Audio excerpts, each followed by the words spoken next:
بسم الله الرحمن الرحيم الله لا إله إلا هو الحي القيوم لا تأخذه سنة ولا نوم.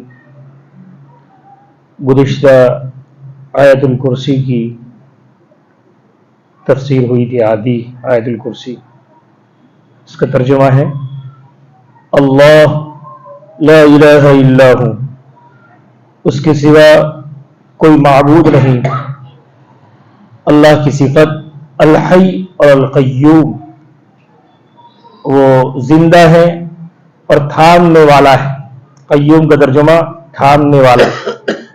زمین، آسمان، اللہ کی تمام مخلوقات جتنی بھی ہیں وہی اس کو تھامے ہوئے ہے. لا تأخذه سنة ولا نوم. سینتن کا ترجمہ اونگ اور نوم کا ترجمہ نیند. اونگ میں نے بتلایا تھا کہ نیند آنے سے پہلے جو آدمی کو غنود کسی اس کے دماغ میں چاہتی ہے اور جھونکے مارتا ہے اس کو کہتے ہیں اونگ. اور لیٹ کر لمبا ہو کر آدمی سو جاتا ہے تو وہ نیند ہے. تو اللہ تعالیٰ کو اونگ بھی نہیں آتی اور نیند بھی نہیں آتی. لَهُ مَا فِي السَّمَاوَاتِ وَمَا فِي الْأَرْضِ. اللہ ہی کی ملکیت میں ہے جو آسمانوں میں ہے اور جو زمین میں ہے. اس کا کوئی مالک نہیں. وہی مالک، وہی مختار کل ہے اور وہی پوری کائنات پر اپنا حکم نافذ کرتا ہے، وہی حکم چلاتا ہے. کوئی اللہ کو رائے نہیں دے سکتا کہ تم ایسا کرو. رائے دینے کی تو بہت دور کی بات ہے. سفارش بھی نہیں کر سکتا اللہ کے حکم کے بغیر. اللہ اسی کو فرماتا من ذا الذی یشفع عنده الا باذنہ. کون ہے جو سفارش کرے اللہ کے پاس، اللہ کے سامنے، مگر اللہ کی اجازت کے ساتھ. اللہ تعالی قیامت کے دن ہم سب جانتے ہیں کہ بہت لمبا دن ہوگا. 1000 سال. قرآن کریم میں دوسری جگہ ہے 50,000 سال. تعرج الملائکۃ والروح الیہ فی یوم کان مقدارہ 50,000 سنہ.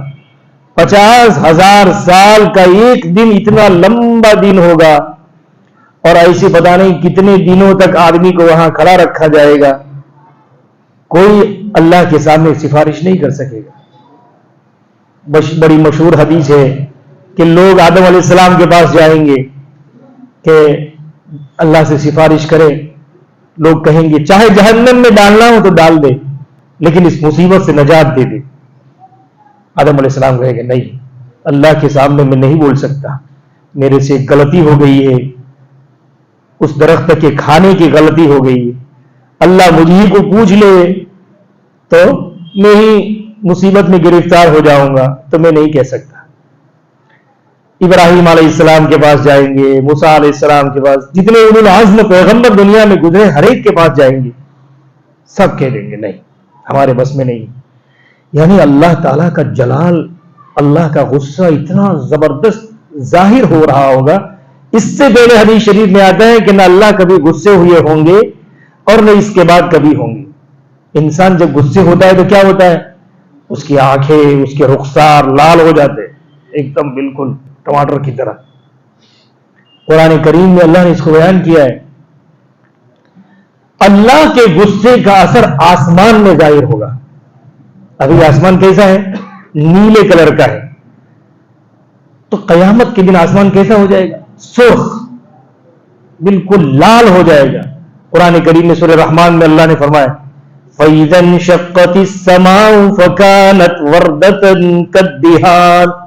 آسمان پھٹے گا، کیسا ہوگا؟ کالدہان. دہان کا ترجمہ ہے گلاب. گلاب کی طرح سرخ ہو جائے گا. وردتن کا ترجمہ گلاب اور دہان کا ترجمہ وہ آگ جو لپٹ اور تیز ہو جاتی ہے ایک دم سرخ ہو جاتی ہے. ایسا سرخ جو لوہا گرم کیا جاتا ہے اور گرم کر کے کیسا ہو جاتا ہے؟ بالکل لال ہو جاتا ہے اور پھر وہ کوٹتا ہے اس کو جیسا بنانا ہے. ایسا سرخ آسمان ہو جائے گا. اس اللہ کے غصے کا اثر آسمان میں ہوگا. ایسا غصہ تو کون جا کے کہے گا اللہ کے سامنے. اخیر میں لوگ بھی اور نبی بھی آپ صلی اللہ علیہ وسلم سے کہیں گے کہ آپ ہی سفارش کے حقدار ہیں. اسی کو مقام محمود جو کہا ہے نا اللہ نے, ہم ہر اذان کی دعا جو ہے اس کے بعد پڑھتے ہیں اللہم رب آت محمد الوسیلۃ والفضیلہ. تو وسیلہ اور فضیلہ جو اللہ تعالیٰ نے بیان کیا ہے اس دعا میں, وہ وہی ہے. قیامت کے دن آپ کی رحمت کا ہر آدمی حصے دار رہے گا, مسلمان ہو یا کافر. کیسے؟ اس مصیبت سے نجات کافروں کو بھی ملے گی. آپ صلی اللہ علیہ وسلم اللہ کے سامنے جائیں گے, سجدہ ریز ہوں گے, اللہ سے عاجزی کریں گے, 1 ہفتہ تک مسلسل سجدہ کریں گے لمبا.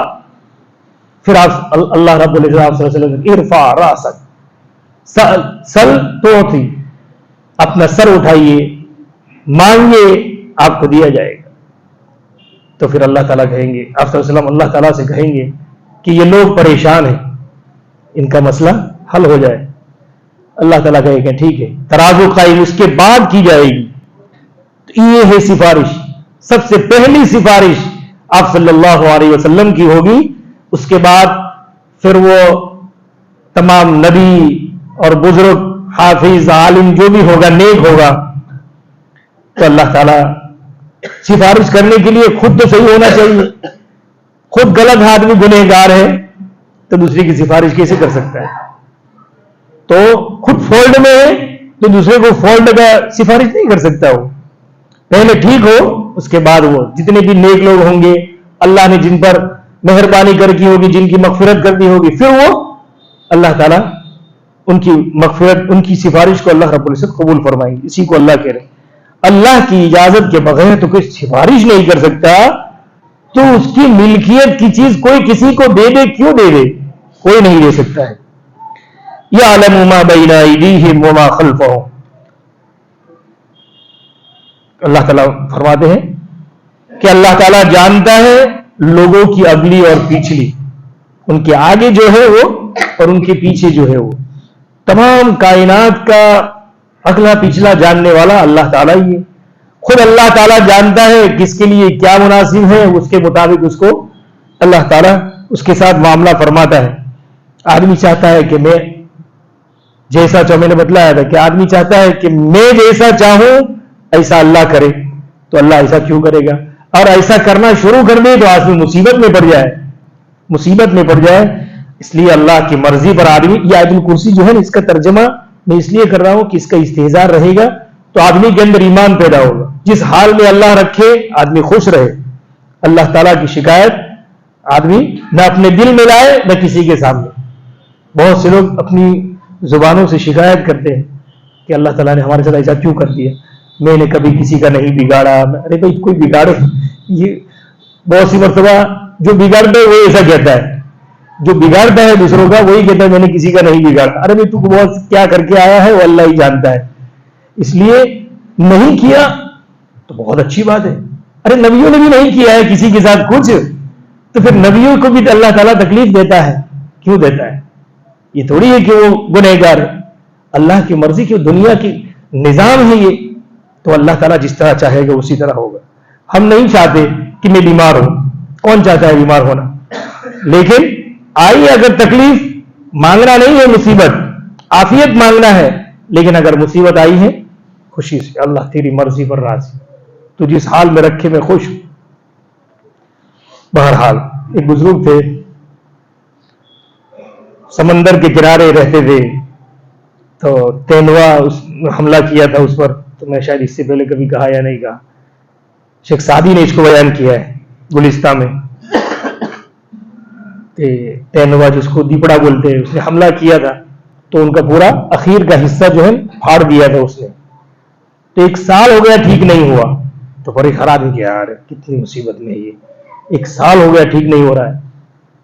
تو کسی نے کہا کہ یار بہت تکلیف میں. تو نے کہا میں شکر کرتا ہوں, فارسی میں ہے کہ میں شکر کرتا ہوں اللہ کا کہ در مصیبت گرفتارم نہ کہ در معصیت.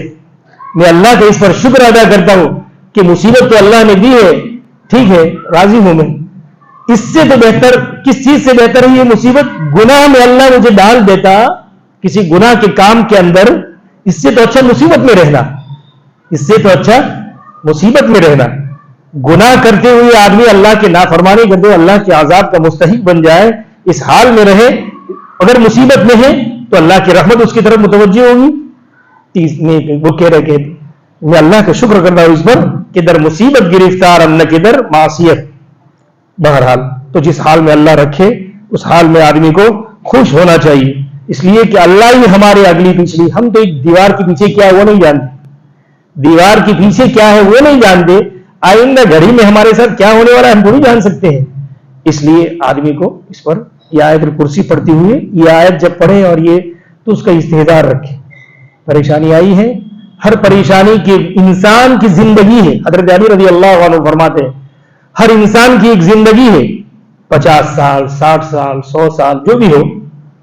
اسی طرح ہر مصیبت کی بھی زندگی ہوتی ہے، 1 دن 2 دن 5 دن 5 مہینے 5 سال، اس مدت کو پوری کیے بغیر نہیں مرے گی وہ مصیبت. تو اللہ تعالیٰ کی آئی ہوئی ہے تو اس کی بھی زندگی ہے، زندگی جب تک رہے گی اس کی اس مصیبت کی چلی جائے گی، ختم ہو جائے گی. آگے اللہ تعالیٰ فرماتے ہیں، اسی کو دیکھیے جو میں کہہ رہا ہوں اسی کو اللہ کہہ رہے وَلَا يُحِيطُونَ بِشَيْءٍ مِّنْ عِلْمِهِ إِلَّا بِمَا شَاءَ. اللہ کے علم کو کوئی احاطہ نہیں کر سکتا ہے مگر اللہ جس کو چاہے. جس کو جس چیز کا علم دے دے اتنا ہی وہ جان سکتا ہے، اس سے زیادہ جان نہیں سکتا ہے. کسی بھی چیز کا احاطہ نہیں کر سکتا ہے اپنے علم کے ذریعے سے مگر جتنا اللہ تعالیٰ چاہے. تو اسی کو میں کہوں کہ بھئی آدمی اپنی خوشی اپنی پریشانی اپنی غم اس کو نہیں سمجھ سکتا. اللہ کہہ رہے ہیں کہ اگلی پچھلی کو ہم جانتے ہیں، تم ہمارے اوپر چھوڑو کہ ہم کتنا آپ کو جانتے ہیں، ہم پورا کو پورا جانتے ہیں. آپ اپنی تکلیف اور اپنی راحت کو نہیں سمجھ سکتے تو آپ کی پوری زندگی کو کیسے سمجھ سکتے ہیں؟ ہم نے کسی کو پورا علم تو دیا نہیں ہے، جتنا اللہ تعالیٰ جانتا ہے وہ سب کا سب کسی کو دے دیا ایسا نہیں ہو سکتا. ہر نبی جانتا تھا. آپ صلی اللہ علیہ وسلم خود فرماتے انا اوتیت علم الاولین والآخرین، اگلے اور پچھلے لوگوں کا علم میں دیا گیا ہوں لیکن اللہ نے دیا ہے. اور جتنا قرآن کریم میں اللہ نے فرمایا ہے کہ بہت سے نبی ایسے ہیں جن کے قصے ہم نے آپ کو بیان نہیں کیے. تو جب قرآن کریم کہہ رہا ہے کہ ہر نبی کا قصہ بیان نہیں کر دیا ہے آپ کے سامنے، جتنا ہم نے صحیح سمجھا اتنا ہی آپ کو بیان کیا، اور جس کا آپ کو فائدہ ہونے والا تھا وہ چیزیں ہم نے آپ کو. تو اللہ کے علم کو کوئی احاطہ نہیں کر سکتا ہے. لہذا ساری کی ساری اللہ تعالیٰ کی جو حکمتیں ہیں وہ اللہ کے پاس ہے. اللہ جو ہمارے ساتھ کرے اس پر ہم خوش رہنا چاہیے دل سے. وسع کرسیہ السماوات والارض، اللہ کی کرسی کو آسمان اور زمین سے زیادہ اللہ کی کرسی وسیع ہے، بہت بڑی ہے اللہ تعالیٰ کی کرسی. یہ زمین چھوٹا سا حصہ ہے، تھوڑا سا ایک سیارہ ہے، ایک گولا ہے، صرف آسمان کے درمیان میں معلق اور لٹکا ہوا ہے، تھوڑا سا حصہ ہے. اور آسمان تو کتنا بڑا ہے. لوگ جاتے ہیں چاند پر، وہاں جا کر اس کا سیارے کا جو آپ دیکھتے ہیں تو دنیا وہاں ایک معمولی سے دنیا آسمان سے جس طرح ستارہ نظر آتا ہے زمین سے، اس سے بھی زیادہ چھوٹا دنیا نظر آتی ہے آسمان سے. اس کی کوئی حیثیت نہیں ہے اوپر پوری کائنات کے درمیان میں. اب آسمان کتنا بڑا ہے، یہ آسمان جتنا بڑا ہے یہ زمین سے لے کر آسمان کے درمیان کتنی جگہ ہے، اتنا موٹا بھی ہے، جاڑا بھی ہے اتنا، اور دوسرے آسمان کے درمیان میں پھر اتنی جگہ ہے. ایسا نہیں کہ سب مل کر ہے، اس کے درمیان میں بھی اتنی جگہ ہے، اور اس کے درمیان میں بھی وہ موٹا بھی اتنا ہے، اتنا لمبا لمبا. پیاز کا چھلکا ہوتا ہے کیسے گول گول ہوتا ہے، ایسے طریقے سے ایک آسمان پھر جگہ پھر آسمان پھر جگہ، اس طریقے سے. پھر اس کے بعد اللہ کی کرسی ہے، 7 آسمان ختم ہو جاتے ہیں پھر اللہ کی کرسی ہے. اس اللہ کی کرسی کے اوپر اللہ کا عرش، اس عرش کے اوپر اللہ کی کرسی، عرش سب سے بڑا ہے. لکھا ہے اللہ کی کرسی، حدیث شریف میں اللہ کی کرسی اتنی بڑی ہے کہ پورے 7 آسمان اور 7 زمین اس کرسی کے اوپر ڈال دیا جائے تو ایسے معلوم ہو گئے جیسے 7 دینار یا 7 درہم 7 سکے اپنے حساب سے 7 سکے زمین پر ڈال دیے جائے، اتنی بڑی زمین میں 7 سکے کیسا نظر آئے گا؟ چھوٹا سا، نہایت دھیان کرنے سے معلوم ہوگا کہ ہاں یار یہاں کچھ پڑا ہے. اتنی حیثیت ہے 7 آسمان اور 7 زمین کی اللہ کی کرسی کے سامنے، اور اللہ کی کرسی کے سامنے اللہ کا عرش اس سے بھی بڑا ہے. تو اللہ کہہ رہے تو یہ 7 آسمان ہے، 7 آسمان پورا گھوم گھوم کر اسی طرح گول ہے، ان تمام کے اوپر کرسی ہے، سب کو احاطہ کی ہوئی ہے کرسی، اتنی بڑی ہوئی. سوچ سکتا ہے آدمی؟ اور اسی کو اللہ نے کہا جنت بھی اتنی بڑی ہے. کیسے؟ 7 آسمان کو یوں ملا دیا جائے، گول گول ہے، ایک کو یوں ملاؤ پھر ملاؤ ایسا کر کے، تو کتنی لمبی ہوگی؟ سوچ نہیں سکتا آدمی. اس کی چوڑائی، لمبائی نہیں، اس کی چوڑائی اتنی بڑی ہے جنت کی، اتنی بڑی جنت ہے.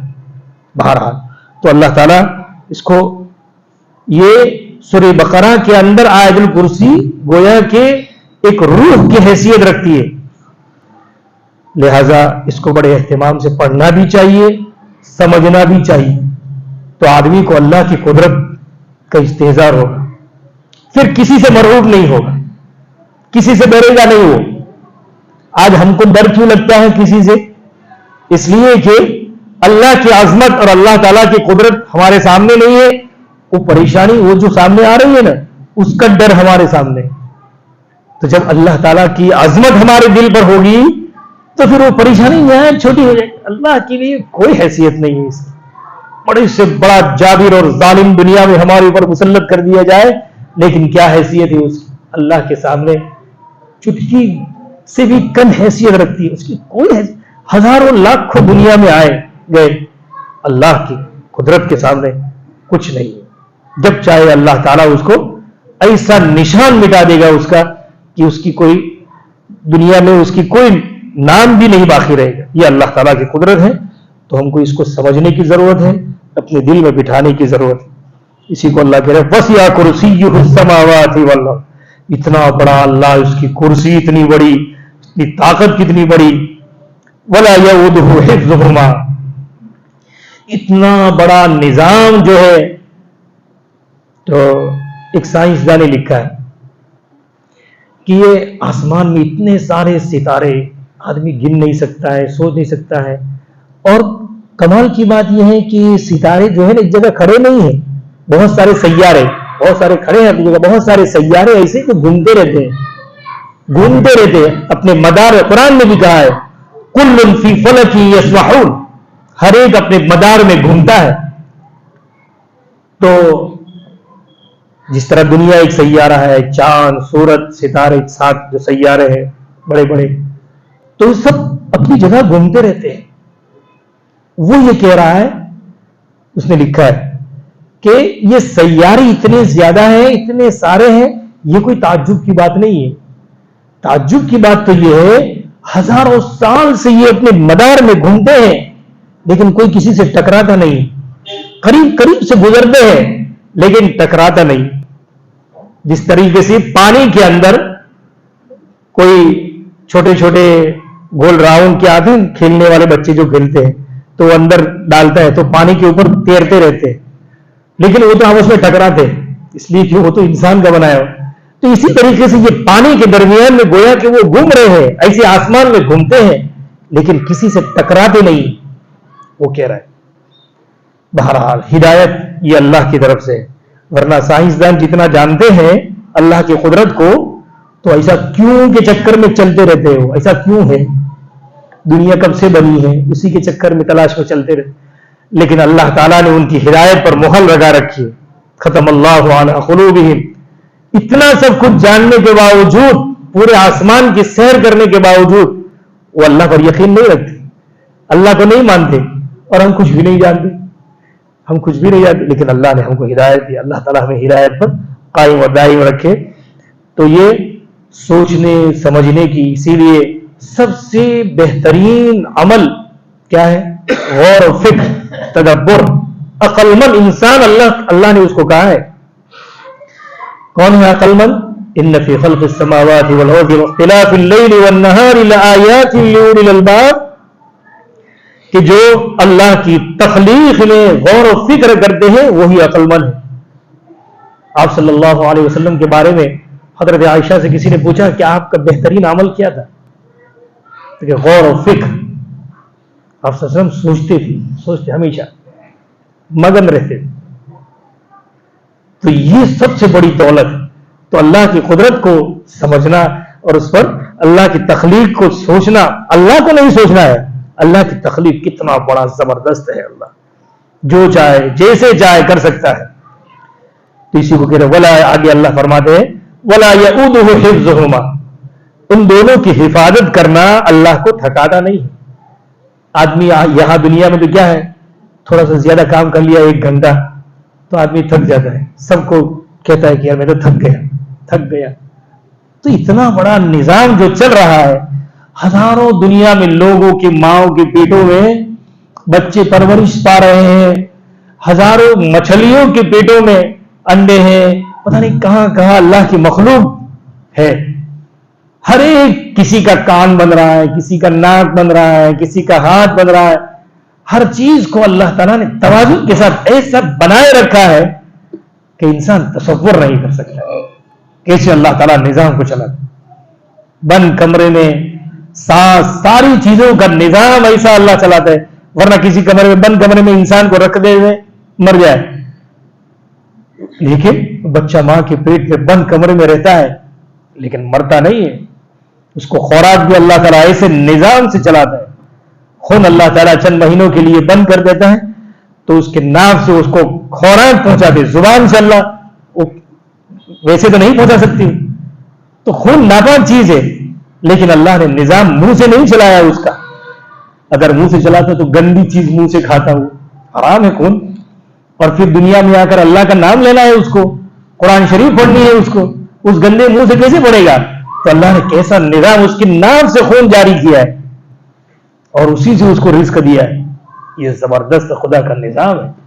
اس کو سمجھنے کی، سوچنے کی ضرورت ہے. آج ہم اس کو سوچتے نہیں، سوچنے کے بعد ہمارے پاس فرصت ہی نہیں. لوگ ہمارے پاس موبائل میں لوگ کیا بھیجتے ہیں، اسی کو آدمی کو پڑھ کر دوسرے کے دماغ پر چلتا ہے، اس نے ایسا بھیجا. تو خود سوچ اپنی ذات کے بارے میں، اپنی ذات کے بارے قرآن میں وفی انفسکم، اپنی ذات میں ذرا سوچو خدا کا نظام. امام غزالی رحمۃ اللہ علیہ کی کتاب ہے، اس میں کھانا ہضم ہونے کا جو ترکیب اور ترتیب لکھی ہے، انسان کیسے زندہ رہتا ہے، کیسے زندہ رہتا ہے، اس کو جل آدمی حیرت میں پڑ جائے. کھانا جاتا ہے کہاں؟ اوجری میں جاتا ہے، وہیں سے اس پورا سسٹم بدلتا ہے. تو کھانا اندر جاتا ہے، اندر پیستا ہے. تو اللہ نے جگر کے ساتھ اس کا تعلق رکھا ہے. تو جگر اس کی خالص صاف جو چیزیں ہوتی ہیں اس کو حاصل کرتا ہے اس میں سے، اور پھر اپنے بھوک لگتی ہے تو جگر کے ساتھ جو وہ پیپ ہے، وہ پیپ کا جب ایک قطرہ اس کا ایک ٹیپا اس کے اوپر گرتا ہے، اس جگر کے اوپر، انسان کو اس سے بھوک کا احساس ہوتا ہے. اور جب آدمی کو ایک زمانے کے بعد آدمی کبھی بیمار ہوتا ہے تو کہ کھانے کی روچی نہیں، چاہت نہیں ہے، تو اس کا وہ جو پیپ ہے نا وہ خراب ہو گیا ہے، اس لیے وہ روچی ختم ہو گئی. تو جب اس پر گرتا ہے اس جگر کے اوپر تو چاہت انسان کو ہوتی، پھر کھاتا ہے آدمی بہت. تو جب جیسے ہی کھاتا ہے، دیکھیے آپ صبح آپ ناشتہ کیجئے ٹھنڈی میں خصوصاً، تو آپ ناشتہ کر کے جائیں گے تو آپ کے منہ سے بھی بھاپ نکلے گی. تو کیسے نکلتی، میں آپ کو یہ سمجھانا چاہتا ہوں کہ انسان کیسے اللہ تعالیٰ نے کیا نظام بنایا ہے. وہ جگر اس کو کھینچتا ہے، اس کی صاف چیزوں کو کھینچتا ہے، جو خراب ہے اس کو وہ سسٹم بدلتا ہے، لیکن خاص جو خون کی شکل میں تو اس کو جگر بناتا ہے اس کو. اب جب جگر تیار ہوتا ہے اس کے لیے ایکٹیو ہو جاتا ہے تو اس جگر کی چلنے کی وجہ سے اس کے اندر سے بھاپ نکلتی ہے، یعنی ہوا. جیسے پانی گرم کیا اس میں سے کیسی بھاپ براغ نکلتی ہے، تو اسی بھاپ نکلتی ہے. وہ بھاپ جب نکلتی ہے تو اس کی وجہ سے آدمی کے اندر کیا ہوتا ہے، پسینہ اور جو چیزیں پیدا ہوتی ہے، کھانے سے پسینہ آتا ہے، تو یہ ساری چیزیں اس سے پیدا ہوتی ہے. اسی کا نام ہے زندگی، جو کہتے ہیں روح. کیسے اندر جیو انسان جیتا کیسے ہے؟ تو وہ بھاپ اندر جو پیدا ہوتی ہے. پھر لکھا ہے کہ اگر آدمی کم کھاتا ہے، جیسے حدیث شریف میں 3 حصے کرو پیٹ کے، ایک کھانے کا، ایک پینے کا اور ایک سانس کا، اگر وہ بھاپ کے لیے جگہ باقی رہتی ہے تو وہ ٹھیک رہتا ہے. لیکن جب آدمی زیادہ کھا لیتا ہے تو وہ بھاپ کی جگہ نہیں رہتی ہے، کھانا اتنا بھر جاتا ہے، اس کی ہوجری اتنی فول ہو جاتی ہے کہ جہاں جگر ہے اس کے درمیان میں جگہ نہیں رہتی، وہ پھول جاتی ہے، جگہ نہیں رہتی ہے. تو وہ جو بھاپ ہے، بھاپ تو کہیں تو جائے گی، تو وہ بھاپ رفتہ رفتہ سر میں چڑھ جاتی ہے. تو کہ گیس ہو گیا ہے سر میں، وہ گیس ہو گیا ہے. تو کم کھاتا آدمی تو نہ ہوتا. یہ ہے قدرت کا نظام، اس طرح چلتا ہے. تو انسان اپنی ذات میں غور تو کرے، کم کھائے، دیکھے کتنا سکون رہتا ہے. تھوڑا سا کھائے گا تو اس کے بدن کے اندر اس طرح قوت پیدا ہوگی. تو یہ خدا کا نظام انسان کو اس طرح چلاتا ہے. کم کھا کر زندگی اچھی رہے گی اور لمبی چلے گی. آدمی سوچتا ہے کہ زیادہ کھاؤں گا تو زیادہ مضبوط ہوں گا. نہیں، زیادہ کھانے سے زیادہ مضبوط نہیں ہوتا ہے آدمی، کم کھانے سے زیادہ مضبوط ہوتا ہے. اس لیے کہ اس کو پاچن اور ساری چیزیں جو اس کو جگہ پر پہنچنی ہے وہ صحیح پہنچتی ہے. اور زیادہ کھا دینے سے اس کا جو بھاپ ہے وہ ادھر ادھر گھٹنوں میں، سر میں، پتہ نہیں کہاں کہاں گھس جاتا ہے. ہر جگہ پریشانی، جہاں جو جائے گا وہ بھاپ وہاں پریشانی کھڑی کر دے گا. اس لیے یہ خدا کا نظام ہے، اس کو آدمی سمجھے. تو اگر ہم اس پر غور کریں گے تو اللہ کی قدرت سمجھ میں آئے گی. اور جب اللہ کی قدرت سمجھ میں آئے گی تو اللہ سے محبت پیدا ہوگی. اللہ سے محبت پیدا ہونے کا طریقہ یہ ہے. آج ہمیں اللہ سے ہی محبت نہیں ہے. دنیا میں آپ دیکھیے نیتا، بہت سے نیتاؤں کے بارے میں لوگ لڑ بھڑ جاتے ہیں کہ یہ ہمارا ہے، یہ ہمارا پسندیدہ. اس کے لیے اس کو تو پتہ ہی نہیں ہے کہ کون میرے بارے میں جھگڑتا ہے، اور مرنے کے لیے تیار ہے صرف چند 2 کوڑی کی وجہ سے کہ 2-4 پیسے اس کے ذریعے سے ملتے ہیں اس کو. خدا تعالیٰ سے اگر آدمی اس کے نظام کو سمجھے، خدا کی ساری نعمتوں کو سمجھے، تو انسان، قرآن کریم میں والذین آمنوا اشد حبا للہ، مسلمانوں کو اللہ سے بے انتہا محبت ہونی چاہیے. قرآن کریم میں اللہ پھر آگے اس سے پہلے اللہ فرماتے وَمِنَ النَّاسِ مَن يَتَّخِذُ مِن دُونِ اللَّهِ أَندَادًا يُحِبُّونَهُمْ كَحُبِّ اللَّهِ. ارے سوچو تو صحیح، بہت سے لوگ دنیا میں مورتیوں کو اللہ کے علاوہ جس کی پوجا کرتے ہیں اس کے چکر میں، اور اس سے اتنی محبت ہے. ایسی محبت تو مسلمانوں کو ہونی چاہیے. اللہ کہہ رہے ہیں مسلمانوں کو اللہ سے ہونی چاہیے. اس سے زیادہ محبت وہ لوگ اپنی مورتیوں سے کرتے ہیں، جان پر کھیل جاتے ہیں اپنی مورتیوں کو بچانے کے لیے. اور مسلمان ایسا نہیں کرتا ہے. حالانکہ مسلمانوں کے بارے میں تو اللہ نے کہا ہے والذین آمنوا اشد حبا للہ، زیادہ سخت محبت مسلمان کو اللہ سے ہونی چاہیے. لیکن ایسا نہیں ہے. کیوں نہیں ہے؟ وہ سوچتے نہیں اللہ کے بارے. جس اللہ نے پوری رات آرام سے نیند سکون کی عطا فرمائی، سب سے پہلے اسی اللہ کی نافرمانی کرتا ہے آدمی کہ اسی کی نافرمانی یہ کرتا ہے، فجر کی نماز نہیں پڑھتا. اللہ کی یہ نعمت کی ایک ناقدری. کیا نیند اللہ نے اسی لیے دی تھی کہ اللہ کی نافرمانی کی جائے؟ یہ آدمی سوچے تو صحیح اپنے رب کے بارے میں. ہم اپنے بیٹے کو کچھ کھلاتے پلاتے بڑا کرتے ہیں، اور ہماری نافرمانی کرتا ہے تو ہماری جان پر آتا ہے. اور جب اللہ کی ہم نافرمانی کرتے ہیں تو ہمیں احساس نہیں ہوتا ہے. تو یہ سوچنے اور سمجھنے کی، غور و فکر کرنے کی ضرورت ہے. اگر ہم چیزوں کو کریں گے اللہ سے محبت پیدا ہوگی. اسی لیے اللہ نے ان کو کیا کہا ہے؟ عقل والے جو سوچتے ہیں، یتفکرون فی خلق اللہ، اللہ کی مخلوقات میں غور و فکر کرتے ہیں. اس فکر ہی سے اللہ تک پہنچنے کا راستہ ہی یہی ہے کہ آدمی اللہ کی مخلوقات کے بارے میں سوچے. تو انشاءاللہ سوچے گا، اس کے دل میں پیدا ہوگی محبت. بہرحال اللہ تعالیٰ تھکتا نہیں ہے. اس کی حفاظت کے لیے لوگوں کی پوری زمین و آسمان کی حفاظت سے اللہ کو کوئی تھکن محسوس نہیں ہوتی کہ چند دن کے لیے چھٹی یا پھر ویکیشن پار دے کہ بھائی چھٹی کر دو، جس کو جو سمجھ آئے کرو. نہیں، وَهُوَ الْعَلِيُّ الْعَظِيمُ. اللہ کہہ رہے ہیں اللہ کی چند صفات جو ہے 99 معمولی نہیں ہے. روزانہ اس کو پڑھنے کی ضرورت ہے. آدمی اس کو یاد کرے، پڑھے. اللہ تعالیٰ کی صفات. وَهُوَ الْعَلِيُّ، بہت بلند ہے اللہ تعالیٰ. اور عظیم، دیکھو کرسی کا لفظ اللہ نے بیان کیا ہے اس میں. کرسی کا لفظ، کرسی سب سے اوپر ہے، اسی لیے اللہ نے ایک صفت بیان کی ہے علی، بلند، بہت بلند ہے اللہ تعالیٰ. جہاں بھی اللہ اپنی کوئی صفت بیان کرتا ہے اس آیت کی مناسبت سے بیان کرتا ہے کہ اس آیت میں کوئی نہ کوئی چیز اللہ کی ایسی بیان کی ہے جو اس صفت کے ساتھ تعلق رکھتی ہے. وہو العلی العظیم، اور بہت عظیم اللہ تعالیٰ ہے. تو اللہ کی یہ عظمت ہمارے دلوں میں پیدا ہوگی تو آدمی، آپ دیکھیے جتنا بڑا آدمی ہوگا، جتنے بڑے لوگ ہوں گے، جتنے اللہ والے ہوں گے، اتنے اللہ سے زیادہ ڈرتے ہوں گے. اور جتنا ہی گنہگار ہوگا وہ بولنے میں کرنے میں کچھ نہیں ڈرتا ہے، جو چاہے من میں آئے بک دیتا ہے. اور بزرگوں کے بارے میں، ولیوں کے بارے میں آپ دیکھیں گے تو اتنے ڈرتے ہیں، اتنے روتے ہیں اللہ کے سامنے. کیوں؟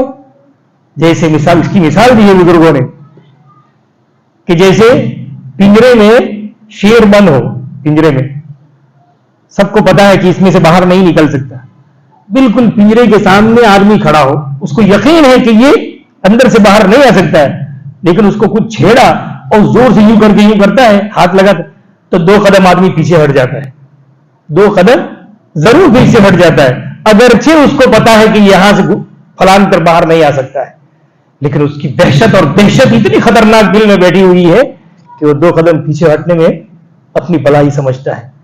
تو اللہ تعالیٰ کی بھی عظمت، اللہ کی قدرت، اللہ تعالیٰ کی طاقت اس بزرگ اور اس ولی اور اس اللہ کے نیک بندے کے دل میں ایسی بیٹھی ہوئی ہوتی ہے کہ اللہ تعالیٰ کی کوئی آیت یا کوئی ایسی بات اس کے دل میں آتی ہے تو وہ یہ سمجھتا ہے کہ میرے اوپر نہ آ جائے.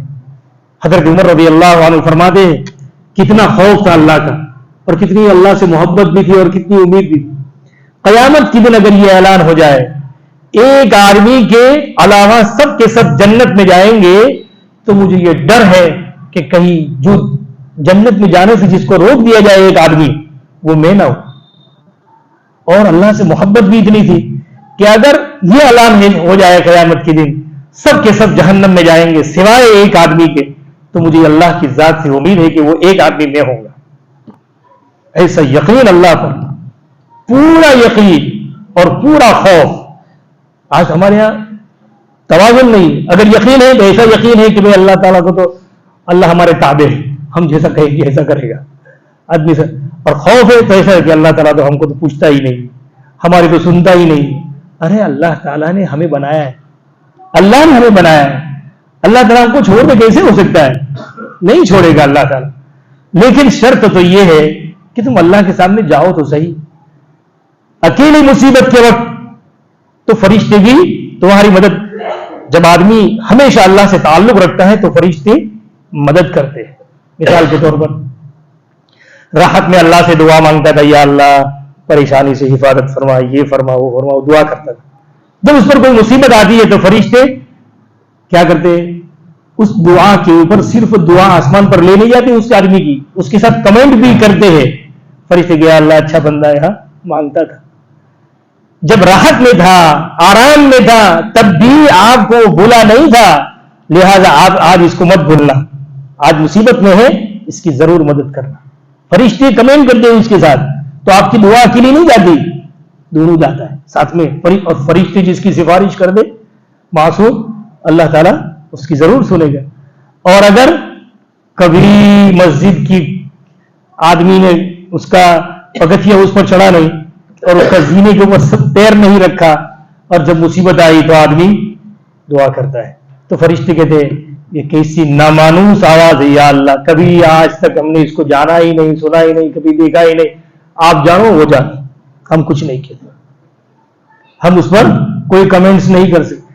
ارے کوئی درخواست آدمی کسی کے اوپر بھیجتا ہے تو اچھے آدمی کی دستخط میں مان لے، وہ تو دستخط کراتے. کسی اچھے آدمی کی دستخط ہے تو پھر تمہاری بات سنی جائے گی. اتنے بڑے آدمی اس پر دستخط لے کے آئے، اس کا مطلب اس کا کانٹیکٹ اس کے ساتھ ہے. اسی طرح خدا کی یہاں نظام ہے کہ اگر آدمی خوشحالی میں اللہ کو یاد کرتا ہے، قرآن کریم میں اس کو اللہ نے فرمایا ہے، بڑا زبردست الفاظ، وَأَنِيبُوا إِلَىٰ رَبِّكُمْ. انابت کہتے ہیں جس کو اللہ کی طرف رجوع. آدمی مصیبت کے وقت وہ نہیں، راحت میں اللہ کو یاد کرے اس کو کہتے ہیں انابت. آدمی راحت میں کوئی پریشانی نہیں، پیسے بھی اللہ نے دیے، مال بھی دیا ہے، بچے بھی دیے ہیں، خاندان بھی بڑا مضبوط ہے، سب کچھ رہا، تندرستی بھی ہے، اور پھر اس کو وہ اللہ کی اطاعت کرتا ہے، اس کا نام ہے انابت، اس کا نام ہے انابت۔ اور پھر مصیبت پریشانی آئے اور اس کے بعد پھر اللہ، تو وہ بھی اللہ تعالیٰ کے یہاں قبول تو ہے، لیکن دونوں کا مقابلہ نہیں ہو سکتا ہے۔ اس لیے آدمی کو اپنے اللہ سے اللہ کو نہیں بھولنا چاہیے۔ اگر ہم اللہ کو نہیں بھولیں گے، اللہ تعالیٰ کبھی بھی ہم کو نہیں۔ قرآن کریم ہر کیا نام جمعہ کی نماز میں ہم سنتے ہیں، اذکر اللہ یذکرکم، اذکر اللہ یذکر، یہ تو الفاظ ہیں قرآن کریم میں، فاذکرونی اذکرکم، تم مجھے یاد کرو میں تمہیں یاد کروں گا۔ اور ہم یہ سمجھتے ہیں کہ میں تو کبھی اللہ کو یاد نہ کروں اور اللہ تعالیٰ یہ اپنا کام کرے، واشکروا لی ولا تکفرون، شکر گزاری کرو نہ شکری مت کرو۔ اس کا الٹا آدمی سوچے، اگر میں اللہ کو یاد نہیں کرتا تو اللہ کیوں یاد کرے؟ تم جاؤ تمہارا کام جانے۔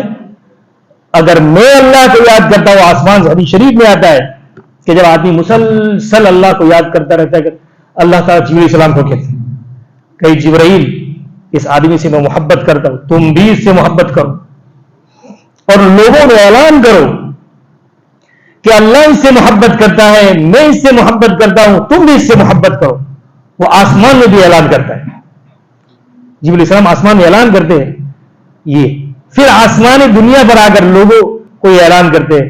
اس کا آپ یہ سمجھیں گے کہ بھی اعلان کرنے سے کیا ہوتا ہے؟ ارے جبرائیل علیہ السلام کے اللہ نے وہ قوت دی ہے، وہ زبردست اللہ نے وہ صلاحیت دی ہے، ان کو اللہ نے کیا کہا ہے؟ روح اللہ، اللہ کی روح، روح معنی زندگی، روح معنی اللہ نے ان کی ہر چیز میں زندگی دی ہے۔ زمین پر جبرائیل السلام کا یوں پیر گرتا ہے، اس کے اٹھانے سے پہلے اس چاروں طرف گھاس اگ جاتی ہے۔ یہ ہے خدا کی قدرت۔ جبرائیل السلام جس بندے پر پھونک مار دے زندہ ہو جائے، یہ اللہ تعالیٰ نے جبرائیل السلام کو یہ طاقت۔ عیسیٰ علیہ السلام جو پیدا ہوئے ہیں، اللہ تعالیٰ نے کیا کیا تھا؟ جبرائیل السلام کو بھیجا تھا کہ پھونک مارو، ان کی ماں کے سینے پر جا کر پھونک مارو، تو ان کی آواز میں ایسی اللہ نے قوت رکھی ہے کہ آپ دیکھتے ہیں ہم بہت سے بزرگوں کو ہم نے کبھی نہیں دیکھا زندگی میں، لیکن ہمارے دلوں میں ان کی عظمت ہے۔ یعنی ہزاروں سال ہو گئے ان کے مرے ہوئے، ان کے انتقال ہوئے، لیکن ان کی محبت ہمارے دلوں میں ہے۔ نبیوں کی، بزرگوں کی، صحابہ کرام کی کیسے ہے؟ کیا انہوں نے کچھ کیا تھا؟ کچھ نہیں، ہمارے سامنے کچھ نہیں کیا ہے، لیکن وہ اللہ کی محبت کے واسطے سے جو آئی ہے نا لوگوں کے دلوں میں کہ ان کی محبت میرے دل میں ہے، لہذا تم بھی اس سے محبت کرو، اس لیے اس کا اثر ہے۔ اس لیے آدمی جب اللہ سے لگتا ہے نا، جڑ جاتا ہے، اللہ تعالیٰ پھر اس کو چھوڑتا نہیں۔ فرض کرو نہیں عرض کرو، فرشتوں کے درمیان میں اللہ تذکرہ، جانتے ہو یہ میرا بندہ ہے، تم اس سے محبت کرو۔ اللہ تعالیٰ ہمیں صحیح معنی میں اپنا نیک بندہ بنائے۔ وآخر دعوانا الحمدللہ رب العالمین۔ اللہم صلی علی محمد النبی الامی وعلی آلہ وسلم تسلیما۔ یا اللہ قرآن کریم کے نور سے ہمارے دلوں کو منور فرمائیے، قرآن کریم کے ایمان کو ہمارے دلوں میں پیدا فرمائیے۔ یا اللہ حقیقی معنی میں ایمان کی جو صفات ہے وہ ہماری زندگیوں میں پیدا فرمائیے۔ یا اللہ آپ سے بے انتہا محبت عطا فرمائیے، آپ صلی اللہ علیہ وسلم سے بے انتہا محبت عطا فرمائیے۔ قرآن کریم کی تمام یا اللہ احکامات پر عمل کرنا ہمارے لیے آسان فرمائیے۔ یا اللہ قرآن کریم کے اندر ایمانی جتنی صفات بیان کیے گئے ہیں وہ ہماری زندگیوں میں پیدا فرمائیے۔ آیت الکرسی کی یا اللہ جو تفسیر کی گئی اس کو قبول فرمائیے۔ یا اللہ ہماری دنیا بھی اس سے بنا دیجیے، اور یا اللہ آخرت بھی اس سے بنا دیجیے، دنیا بھی کامیاب بنائیے، آخرت بھی کامیاب بنائیے۔ یا اللہ جب تک جیے آپ کی محبت کے ساتھ جیے، نماز میں یا اللہ آپ کا یا اللہ استحضار ہو، آپ کے نام کی لذت ہمارے دلوں میں ہو۔ یا اللہ ایسا ہمیں ایمان عطا فرمائیے، یا اللہ اسے اعمال عطا فرمائیے، یا اللہ جس میں ایمانی لذت ہو، یا اللہ فسفسی اعمال سے، سرسری اعمال سے ہماری حفاظت فرمائیے۔ یا اللہ یہ جو لوگ بیٹھے ہیں یا اللہ آپ کی محبت میں بیٹھے ہیں، قرآن کریم کی محبت میں بیٹھے ہیں، یا اللہ اپنی محبت ہر ایک کو عطا فرمائیے، قرآن کریم سے گہرا لگاؤ عطا فرمائیے، ان کے بال بچوں کو ان کے گھرانے میں قرآن کریم کو داخل فرمائیے۔ یا اللہ ان کے بچوں کے سینوں میں قرآن کریم محفوظ فرمائیے، حافظ اور عالم بنائیے، اپنے دین کی سمجھ عطا فرمائیے، دین کی شیدائی عطا فرمائیے، احکم الحاکمین. یا اللہ ان کی جائز تمنائیں یا اللہ پوری فرمائیے. ان کی پریشانیوں کا خاتمہ قرآن کریم کے ذریعے سے قرآن کریم کی برکت سے ختم فرمائیے. یا اللہ ان کی یا اللہ پریشانیوں کو ختم فرمائیے. احکم الحاکمین. جو بیمار ہیں ان کو تندرستی عطا فرمائیے. جو پریشان ہیں ان کی پریشانیوں کو دور فرمائیے. یا اللہ یا اللہ ہم کچھ نہیں کر سکتے, ہم نہایت کمزور ہیں. آپ نے یا اللہ اس آیت الکرسی میں اپنے صفات بیان کیے. آپ علیم بھی ہے, علی بھی ہے, عظیم بھی ہے, آپ بڑے زبردست ہے. یا اللہ ہم نہایت محتاج ہیں. اپنے یا اللہ مبارک ناموں کے صدقے میں ہم تمام کی پریشانیوں کا حل فرمائیے. یا اللہ جو بھی سنے اس کو بھی یا اللہ ان کی تمام یا اللہ جائز تمنائیں پوری فرمائیے. یا اللہ اس کو قبول فرمائیے. احکم الحاکمین. قبولیت کی صفات سے ہمیں بھی مالا مال فرمائیے. یا اللہ جو مانگا وہ بھی عطا فرمائیے. جو مانگنے سے نہیں گیا ہم نہیں جانتے ہمیں کس چیز کی ضرورت اس دنیا میں اور آخرت میں ہے, وہ تمام ضرورتوں کو اپنے خزانہ غیب سے پورا فرمائیے. ہماری دعاؤں کو اپنے فضل و کرم سے محمد صلی اللہ علیہ وسلم کے صدقے طفیل میں قبول فرمائیے. وصلی اللہ تعالی علی خیر خلقہ محمد وآلہ وصحبہ اجمعین برحمتک یا ارحم الراحمین.